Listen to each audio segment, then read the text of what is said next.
আসসালামু আলাইকুম, সবাইকে শুভেচ্ছা জানাচ্ছি। মাসুম মাহবুব। প্রিয় দর্শক, সুন্দর ব্রেকিং সংবাদে আপনাদেরকে আবারও স্বাগত জানাই। আমেরিকা এবং ইসরায়েল যে পরিকল্পনা করেছিল ইরানের রেজিম চেঞ্জ ঘটাবে, এবার সেই বিপদ তাদের ঘাড়ে চেপে বসেছে।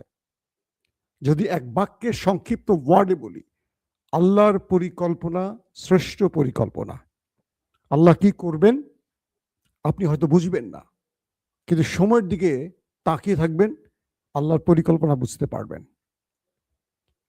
এই দুটো রাষ্ট্র প্ল্যান করেছিল ইরানে রেজিম চেঞ্জ ঘটাবে, তাই ইরানে সরকার বিরোধীদের মাঠে নামালো, ব্যাপক বিক্ষোভ হলো। তারপর তারা নিজেরাই বিভিন্ন গোয়েন্দাদের মাধ্যমে, সন্ত্রাসীদের মাধ্যমে সাপ্লাই লাইন ধরে ইরানের বিভিন্ন গোষ্ঠীর হাতে অস্ত্র তুলে দিল। তারা ইরানের নিরাপত্তা বাহিনীর উপর হামলা করলো, প্রচুর মানুষ মারা গেল। আবার ইরানের নিরাপত্তা বাহিনী তাদের উপর হামলা করলো, প্রচুর মানুষ মারা গেল। অর্থাৎ ইরানে একটা রেজিম চেঞ্জের জন্য যে বিক্ষোভটি হয়েছে, হাজার হাজার মানুষ সেখানে প্রাণ হারালো। এরপরও ট্রাম্প নেতানিয়াহু সফল হলো না। তারপর তারা কি করলো, ব্যর্থ হয়ে নতুন করে ইরানের বিরুদ্ধে নিউক্লিয়ার এবং ব্যালিস্টিক প্রোগ্রামের অভিযোগ তুলে আক্রমণ শুরু করে দিল 28 ফেব্রুয়ারি। প্রথম আক্রমণই তারা কয়েক শত যুদ্ধ বিমান ব্যবহার করলো। প্রথম দিনই মারা গেল ইরানের সর্বোচ্চ নেতা এবং প্রায় 30 থেকে 40 জন সর্বোচ্চ কমান্ডার, এবং প্রত্যেকটি বিভাগের অর্থাৎ সামরিক বিভাগের প্রধানরাও এ সময় শহীদ হলো। ক্যাবিনেটের গুরুত্বপূর্ণ মন্ত্রীরা সব শহীদ হলেন। তারপর যুদ্ধ প্রায় 1 মাস গড়ালো। এখন পর্যন্ত ইরানের রেজিম চেঞ্জ ঘটাতে পারেনি, পাশাপাশি রেজিম চেঞ্জের সম্ভাবনা এখন পুরোটাই উড়ে গেল। একটা সরকারের পতনের জন্য দুটো দেশ কিভাবে নির্লজ্জ আক্রমণ করলো পুরো পৃথিবী দেখলো, যে কারণে ইউরোপ বা ন্যাটো বা পৃথিবীর অন্য কোনো দেশ আমেরিকাকে সমর্থন দিল না। এবার খোদ মার্কিন যুক্তরাষ্ট্রের ভেতরে 1 কোটি মানুষ রাস্তায় নামলো। 3 থেকে 3.5 হাজার শহরের মানুষ রাস্তায় নামলো। ইউরোপে মানুষ ট্রাম্পের বিরুদ্ধে রাস্তায় নামলো। ইসরায়েলে নেতানিয়াহুর বিরুদ্ধে মানুষ রাস্তায় নামলো। প্রত্যেকের slogan, no kings no Trump, no kings no Netanyahu. ইসরায়েলের ভেতরে সরকার নিয়ম করেছে 50 জনের মতো, মানে 50 জনের অধিক কেউ এক হয়ে রাস্তায় নামতে পারবে না, কারণ দেশটিতে যুদ্ধকালীন সরকার চলছে। পুলিশ ব্যাপক মারমুখী, যেখানে মানুষ জড়ো হচ্ছে তাদের উপর হামলে পড়ছে, মানুষ থামছে না। আমি কালকে লাইভে আপনাদের ভিডিও দেখিয়েছি কি হয়েছে বা কি হচ্ছে সেই দেশটির ভেতরে। আজকে আমেরিকার দৃশ্য দেখছেন। আমি গতকালকে আপনাদের বলেছি যে আমেরিকা কেঁপে উঠছে। আজকে সকালে লাইভে আমি আপনাদের জানিয়েছি কি হচ্ছে আমেরিকার ভেতরে। এখন দেখেন কি হচ্ছে আমেরিকার ভেতরে। ট্রাম্পের বিরুদ্ধে পুরো দেশটির মানুষ, 1 কোটির উপরে মানুষ সড়কে নেমে গেছে। শুধু আমেরিকায় নয়, আমেরিকার বাইরে ইউরোপীয় দেশগুলোতেও সবাই নেমে গেছে। No Trump, no war, no kings slogan উঠছে। ইরানের ভেতরে যে বিক্ষোভ তৈরিতে তারা কাজ করেছে, আজ তাদের দেশের মানুষ তাদের বিরুদ্ধে বিক্ষোভ করছে। উপর দিকে তাকান। আল্লাহর শ্রেষ্ঠত্ব, আল্লাহর পরিকল্পনা আর কিভাবে দেখাবো আপনাদের বলেন? আমার নাস্তিক বন্ধুরা বলবে, বাতাস তো দেখা যায় না, আল্লাহকে তো দেখা যায় না, অনেক কথা বলেন না। একটু চোখটা বন্ধ করেন। আমি তো দেখতে পাচ্ছি, আপনি কি দেখতে পাচ্ছেন? ইরানে সরকার পরিবর্তনের আর কোনো ইঙ্গিত মিলছে না। ইরানে আর কেউ সরকার পতনে রাস্তায় নামছে না। তারা বুঝে গেছে ইরানকে লোটার জন্য দুটো দেশ আসছিল, তাদেরকে বোকা বানিয়েছিল। ইরানের জনগণ বুঝতে পেরেছে যে তাদের প্রকৃত সরকার এই সরকারে। তারা নিজের জীবন বাজি রেখে দেশটার জন্য লড়াই করছে। তারা কিন্তু পারে। খুব ক্ষুদ্র একটা প্রশ্ন করি আপনাদের, যারা এখন আছেন আইআরজিসি বা যারা যুদ্ধ করছেন, তারা যদি আত্মসমর্পণ করে চলে যান, আমেরিকা তাদের সবচেয়ে বড় মূল্যায়ন করে প্রচুর টাকা দিয়ে তাদের দেশে ভিসা দিয়ে নাগরিকত্ব দিয়ে নিয়ে যাবে। জানেন, এরকম অফার করা হয়েছে। প্রত্যেকের মাথার দাম ঘোষণা করেছে ডোনাল্ড ট্রাম্প, জানেন তো? কিন্তু দেখেন, তারা জানেন যে আমি মারা যাব। খামেনির মৃত্যুর পর আলী লারিজানি থেকে শুরু করে গুরুত্বপূর্ণ বহু লোক মারা গেছে। একটা লোক, ইরানের একটা লোককে পদত্যাগ করেছে, শুনেছেন আপনারা? একজন নাম। তারা জানেন যে এই পদে বসলে আমার মৃত্যু কনফার্ম। আমেরিকা ইসরায়েলের এজেন্সির চোখ আমার উপরে আছে, যে কোনো সময় একটা মিসাইল উড়ে আসবে, একটা যুদ্ধ বিমান এসে আমাকে ধ্বংস করে চলে যাবে, পুরো পরিবার শেষ করে দেবে। তারা জানেন, প্রত্যেকে জানেন, কিন্তু প্রত্যেকে মৃত্যু জেনে, শাহাদাতের মৃত্যু জেনে সেই পদটিতে বসছেন এবং মারা যাচ্ছেন একের পর এক। আলী লারিজানি, তিনি জানতেন তাকে টার্গেট মেরে ফেলবে। প্রেসিডেন্ট মাসুদ পেজিশকিয়ান, তারা দুজন আল কুদস দিবসে প্রকাশ্যে সড়কে নেমেছিলেন, হেঁটেছিলেন নিরাপত্তা প্রহরী ছাড়া, একদম জনগণের সাথে। তারপরের দিনই আলী লারিজানিকে হত্যা করা হয়েছে। এরা মৃত্যুকে পরোয়া করছে না। এদের হারাবেন কি করে বলেন? সম্ভব? আমেরিকার দৃশ্য দেখেন, কোটি মানুষ রাস্তায়। ইসরায়েলের দৃশ্য দেখেন, নেতানিয়াহুর বিরুদ্ধে লাখো মানুষ রাস্তায়। যেটা তারা ইরানে ঘটাতে চেয়েছে সেটা এখন তাদের দেশে ঘটে গেছে। দর্শক, আসেন আপনাদের কিছু পিকচার দেখাই আমি, তারপর আপনারা বুঝতে পারবেন। আপনারা একটা আমার স্ক্রিনে যে ভিডিওটি দেখতে পাচ্ছেন, কুয়েতে ইরান যে মিসাইল মেরেছিল মার্কিন বেজকে টার্গেট করে, সেখানে আমেরিকার মহামূল্যবান 3 থেকে 4টি বিমান টুকরো টুকরো হয়ে গেছে, তার দৃশ্য আপনারা দেখতে পাচ্ছেন। স্ক্রিনে দেখেন। আমেরিকা প্রথমে বলেছিল যে এই আক্রমণে তাদের বিমান কিছুটা ক্ষতিগ্রস্ত হয়েছে। পরবর্তী এই ছবিগুলো কয়েকটি গণমাধ্যমে চলে এসছে। বলা হচ্ছে মার্কিন কোনো সেনাবাহিনীর সদস্য এই ছবিগুলো গোপনে ধারণ করে ছড়িয়ে দিয়েছে, কারণ তারা যুদ্ধ চায় না, কারণ তারা ট্রাম্পের এই যুদ্ধ নীতির বিপরীতে দাঁড়িয়েছেন। তারা বুঝতে পারছেন যে তারা এখন মার খাচ্ছেন, তাদের লড়াই করে জয়ের বদলে লড়াই করলে জীবন যেতে পারে। যেহেতু মার্কিন যুক্তরাষ্ট্রে এখন বিক্ষোভ চলছে ট্রাম্প বিরোধী, তাই এই ছবিগুলো বাইরে ওপেন করে দিয়েছে। এই ছবি কিন্তু বাইরে এর আগে আসেনি। এর আগে ইরান যত আক্রমণ করেছে আমরা কিন্তু এরকম ছবি দেখিনি। দেখেন, টুকরো টুকরো করে ফেলেছে মার্কিন বিশাল বিশাল মূল্যবান বিমানগুলো, হাজার হাজার কোটি টাকার বিমানগুলো। আপনারা দেখছেন F-15 কিভাবে পড়ে আছে, চলে গেছে। এখন একটা প্রশ্ন করেন নিজেকে,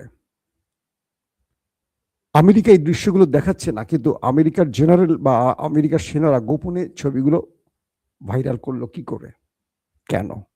উদ্দেশ্যটা হলো যে জনগণ ট্রাম্পের বিরুদ্ধে নামছে, এই জনগণকে আরো বিক্ষোভে উত্তাল করতে চাচ্ছে এই ছবিগুলোর মাধ্যমে। জনগণকে বোঝানোর চেষ্টা করছে যে ইরানে আমেরিকা সেনারা মার খাচ্ছে, আমেরিকা প্রচুর ক্ষয়ক্ষতির মুখে পড়ছে। এখন ট্রাম্প কি করবেন বলেন?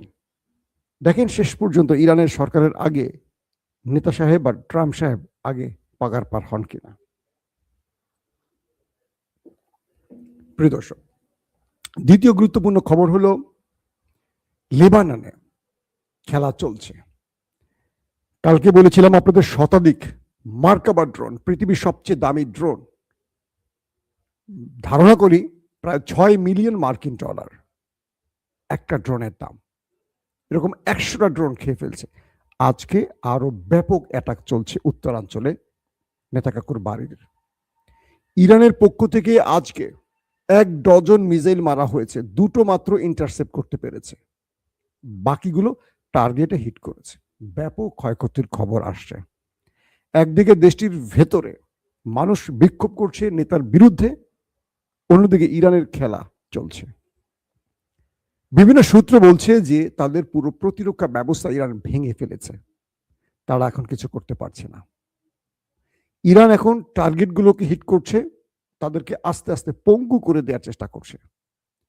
ইরান বারবারই ইরানের কাছে প্রস্তাব আসছে যুদ্ধবিরতি। ট্রাম্পের পক্ষ থেকে পাকিস্তানকে ব্যবহার করা হচ্ছে, ওমানকে ব্যবহার করা হচ্ছে, তুরস্ককে ব্যবহার করা হচ্ছে, মিশরকে ব্যবহার করা হচ্ছে, যে বোঝাও, ইরানকে বোঝাও। ইরানের সরকারকে বলেন তো এই মুহূর্তে মুস্তফা খামেনি কোথায়, তিনি কেউ জানেন?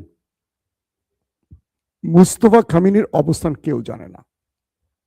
প্রতিটি দেশের পক্ষে তাদের যে রাষ্ট্রদূতরা আছেন তারা ইরানের পররাষ্ট্র দপ্তরে নোট করছেন, তারা তাদের তথ্য পাঠাচ্ছেন, ডিকোড তথ্য পাঠাচ্ছেন। তুরস্ক থেকে ডিকোড তথ্য এসছে, পাকিস্তান থেকে ডিকোড তথ্য আসছে, ওমান থেকে, মিশর থেকে আসছে। কিন্তু সমস্যাটা বেঁধেছে আলী খামেনি নেই, সমস্যাটা বেঁধেছে আলী লারিজানি নেই। এখন ট্রাম্প আলোচনা করবেন কার সাথে? ট্রাম্প এখন মাথায় হাত দিয়ে বলছে যে আমি তো ভুল করেছি, আলোচনার যে মানুষগুলো তাদেরকে মেরে দিয়েছি। এখন বলবেন পররাষ্ট্রমন্ত্রী আব্বাস আরাকচি, না, তিনি কেবল প্রেস রিলিজ পড়ার ক্ষমতা রাখেন। প্রেসিডেন্ট মাসুদ পেজিশকিয়ানের কোনো ক্ষমতা আছে ইরানে? আপনি তো জানেন কিচ্ছু নাই। তিনি পুতুল প্রেসিডেন্ট, রাষ্ট্র চালাচ্ছে মুস্তফা খামেনি আর রাষ্ট্র চালাচ্ছে আইআরজিসি। খামেনির মৃত্যুর পর পুরো কন্ট্রোল আইআরজিসির কমান্ডাররা নিয়ে নিয়েছে, আর নেপথ্যে আছে তাদের মাস্টারমাইন্ড মুস্তফা খামেনি। এখন বিষয়টা হলো ট্রাম্প আলোচনার জন্য কাউকে পাচ্ছেন না। ট্রাম্প নেতানিয়াহুকে বলছে যে তোমার বুদ্ধিতে আমি খামেনিকে মেরে দিয়েছি, ওদের সব শীর্ষ কমান্ডারকে মেরেছি, তোমাকে নিষেধ করেছি আলী লারিজানিকে মেরো না, ওর সাথে আমাদের আলোচনা করতে হবে। তুমি যখন বুঝতে পারছো যে আমি আলোচনা করতে চাই, তুমি ওকে মেরে দিয়েছ। ট্রাম্পের ধমকে সোজা হয়ে গেছে নেতা কাকু, বুঝতে পারছেন? কখনো কখনো নেতার মৃত্যু শত্রুর জন্য লাভ, কখনো কখনো শত্রুর জন্য ভয়ঙ্কর ক্ষতি, সেটা আমেরিকা বুঝতে পারছে। পাকিস্তানের প্রধানমন্ত্রী শাহবাজ শরীফ টেলিফোনে কথা বলেছেন ইরানের প্রেসিডেন্ট মাসুদ পেজিশকিয়ানের সাথে। তিনি তার টুইটে তাকে শুভেচ্ছা জানিয়েছেন। কিন্তু প্রেসিডেন্ট কি করবেন? এই যুদ্ধ বন্ধের ক্ষমতা তার আছে? বলেন, আপনিই বলেন। নাই। তিনি রাষ্ট্রের প্রধান নির্বাহী নন। ইরান রাষ্ট্রের প্রধান নির্বাহী বা যুদ্ধ বন্ধ, যুদ্ধ শুরু করা, এই বড় বড় দায়িত্ব বা নির্দেশ দেওয়ার ক্ষমতা একমাত্র সুপ্রিম লিডার, যেটা মুস্তফা খামেনি বা তার আগে তার পিতার ছিল। এই মুহূর্তে এই অবস্থা আছে। এর আগে তো গতকালকে আপনাদের খবর দিয়েছিলাম যে আরব আমিরাত ভাড়া করে এনেছিল ইউক্রেনের ড্রোন বিশেষজ্ঞদের, এবং ড্রোন যে কিভাবে ড্রোন মানে ইরানের ড্রোনকে ইন্টারসেপ্ট করা যায়। কারণ রাশিয়ার ড্রোন ইউক্রেন ইন্টারসেপ্ট করেছিল, সেই বিশেষজ্ঞ টিমকে আরব আমিরাত প্রচুর টাকা দিয়ে ভাড়া করে এনেছিল। আরব আমিরাত কাকে? মার্কিন বন্ধু ইউক্রেনের প্রায় 30 জনের অধিক ড্রোন বিশেষজ্ঞদের এনে বলছে যে তোমরা, তোমাদের যত টাকা লাগে আমরা দেব, তোমরা আমাদের রক্ষা করো, ইরানের হাত থেকে রক্ষা করো। ইরান কি করছে? যখন টের পাইছে যে ইউক্রেনের বিশেষজ্ঞরা আসছে তাদের ড্রোন ঠেকাতে, মারছে ধাম ধাম কয়েকটা ড্রোন। মানে ওরা আসছে ড্রোন ঠেকাইতে, ওখানে মিসাইল নামের ড্রোনই মারছে। 21টাই নাকি ওপারে চলে গেছে। 21 জন ইউক্রেনীয় ড্রোন বিশেষজ্ঞ শু করে চলে গেছে বিনা টিকেটে উপরে। ইরানের খেলা বুঝতে পারছেন কোন লেভেলে চলছে এখন? আরব আমিরাত মাথায় হাত দিয়ে বলছে, ভাই তোদেরকে আনছি ড্রোন থেকে আমাদের বাঁচাতে, তোরা এই ড্রোন হয়ে উপরে চলে গেলি, এটা কি করলি ভাই তোরা? মার্কিন টার্গেটগুলোতে কালকে মার্কিন যুক্তরাষ্ট্রের দুটো বৃহৎ টার্গেট, সৌদি আরবের প্রিন্স সুলতান বিমান ঘাঁটি আর কুয়েতের একটি জলপথে একটা বিশাল বহর খার্ক আইল্যান্ডে প্রবেশের চেষ্টা করছে, ইরানের খার্ক আইল্যান্ড, যেখানে 90% তেলের এক্সপোর্ট হয় ইরানের। ইরানের দুটো জায়গায় ম্যাসিভ আকারে হিট করে 500 জনকে ওপারে পাঠিয়েছে। ইরানের যিনি মুখপাত্র, সেনাবাহিনী বা আইআরজিসির যে মুখপাত্র ইব্রাহিম, আপনারা তাকে দেখেছেন, খুবই স্মার্ট একটা ছেলে, তিনি জানিয়েছেন। শুধু তিনি জানাননি, সঙ্গে সঙ্গে আরেকজন জানিয়েছে। কে জানেন সে? ওয়াশিংটন পোস্ট, মার্কিন গণমাধ্যম। তারা বলেছে দেখেন, এখন চিন্তা করেন এই তথ্যটা পুরোপুরি সত্য হোক আর মিথ্যা হোক, মানে এই তথ্য তো মিথ্যা না, এটার একটা সংখ্যা ধরেন কম বেশি আছে। এখন একটা সেকেন্ড দর্শক, আমি আপনাদের একটা ভিডিও দেখাতে চাই। আমি যার নামটি বলেছিলাম মিস্টার ইব্রাহিম, তাকে একটু দেখাবো। যখন এই লড়াই চলছে, গতকালকে তার একটা, মানে গত পরশু দিন তার একটা ভিডিও সোশ্যাল মিডিয়া এসছে। আমি যতটুকু চেষ্টা করেছিলাম এটা এআই কিনা, বড় বড় গণমাধ্যমগুলো বলছে এটা এআই নয়।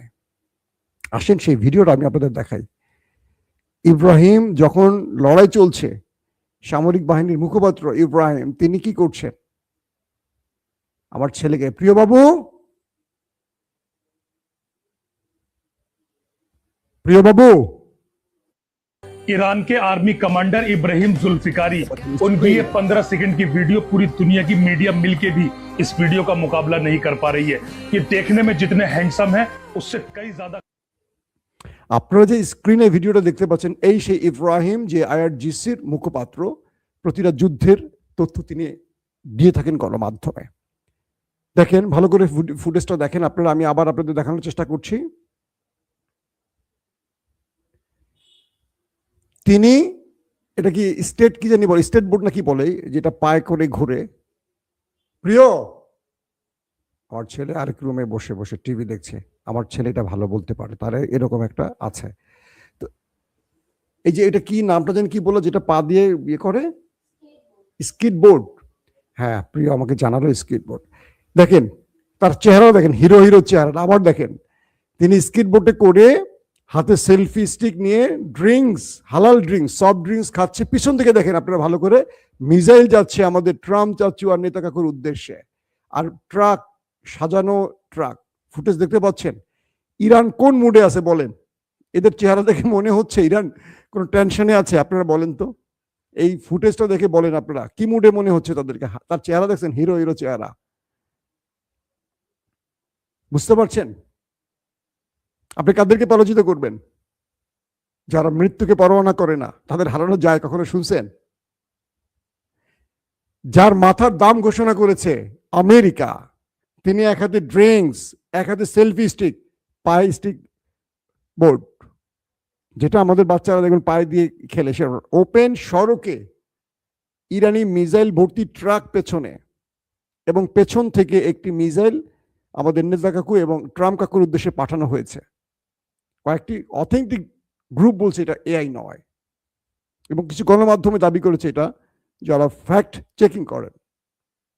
আমি যতটুকু জেনেছি, এই ইরানকে হারাবেন কি করে? সম্ভব?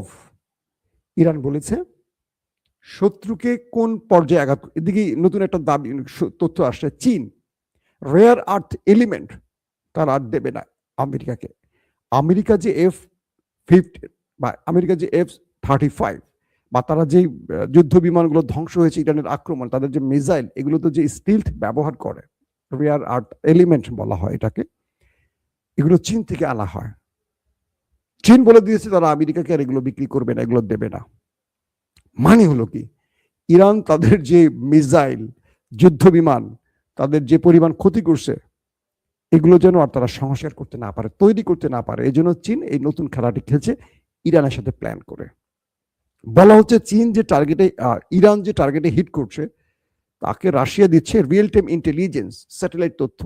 ইরান দিচ্ছে, আর চীন দিচ্ছে রসদ, প্লাস তারাও স্যাটেলাইট তথ্য দিচ্ছে, আর ইরান সেই টার্গেটে লক করে হিট করছে। ইরানের কাছে এমন এমন মিসাইল এখন দেখা যাচ্ছে যেটি ওরা কল্পনাও করেনি। এই সময় এসে ট্রাম্প কি করবেন? ঘরে আর বাইরে তার জন্য মহা বিপদ।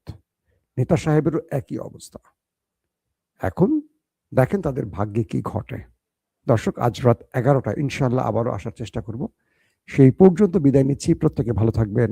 আল্লাহ হাফেজ।